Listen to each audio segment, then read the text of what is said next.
Don't you just love those exciting talks you have with your friends when something really interesting is about to happen or already happened? Or what about those late night gossip sessions you have when something really embarrassing just happened? Well, what if those moments were taken away from you because you lost your ability to properly communicate your thoughts and feelings? This is something known as aphasia.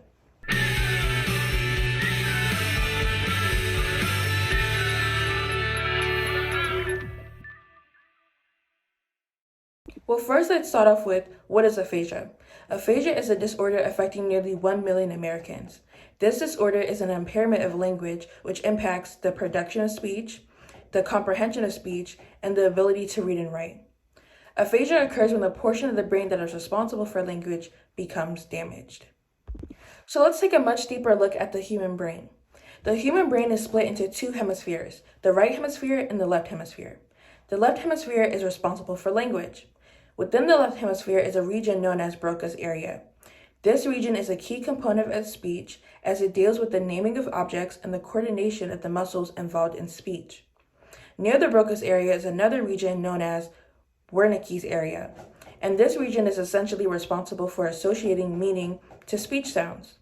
Thus, if one or both of these regions become destroyed or injured, aphasia will appear.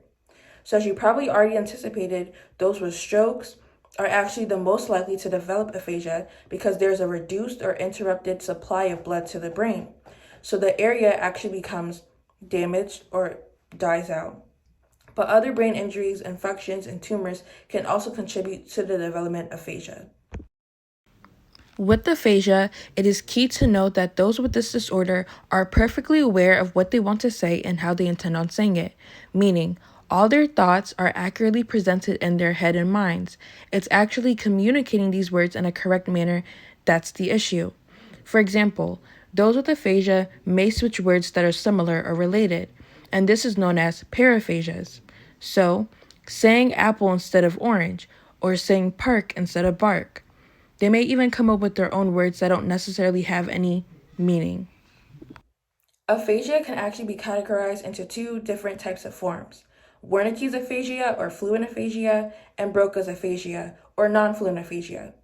In Wernicke's aphasia, people with the disorder often have trouble understanding others, but their ability to produce connected speech is not impacted as much, which is why this type of aphasia is referred to as fluent aphasia. However, their speech is still far from normal, as they tend to use made-up and irrelevant words. Reading and writing are also significantly impaired. In Broca's aphasia, people with the disorder often experience long hesitations between words and make more grammatical errors. Their speech is also significantly reduced to short utterances and limited vocabulary. That's why this type of aphasia is referred to as non-fluent, because the speech output is often disjointed. It doesn't necessarily flow. In addition, the affected individual may also be able to read and understand speech well, but struggle with writing. Another type of aphasia, which is also a very rare type and is not due to any damage to the brain or stroke, is primary progressive aphasia, also known as PPA. This is a rare type of aphasia that is actually a type of dementia. This type of aphasia is when language abilities progressively worsen because of a deterioration of the brain tissue responsible for language and speech. So how do we treat it? Fortunately, if the aphasia is caused by a stroke or any other brain injury, then the impacted individual can actually undergo speech and language therapy in order to achieve improvements in their overall language.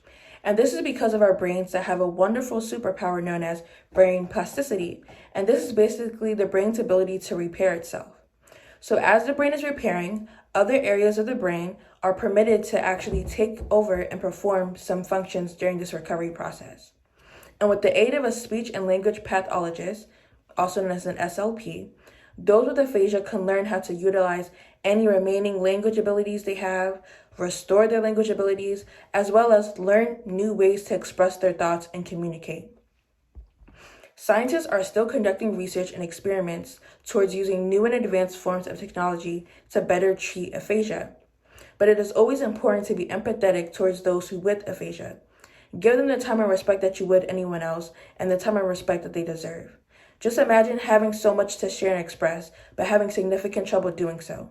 It can be extremely frustrating and even isolating for those with aphasia to navigate communication with so many restrictions.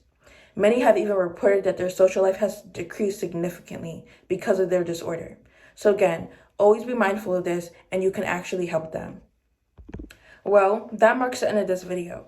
So just to provide a quick recap, we covered the definition of aphasia and its causes, the left hemisphere of the brain, including the Broca's area and the Wernicke's area, and how these regions contribute to overall language comprehension and communication.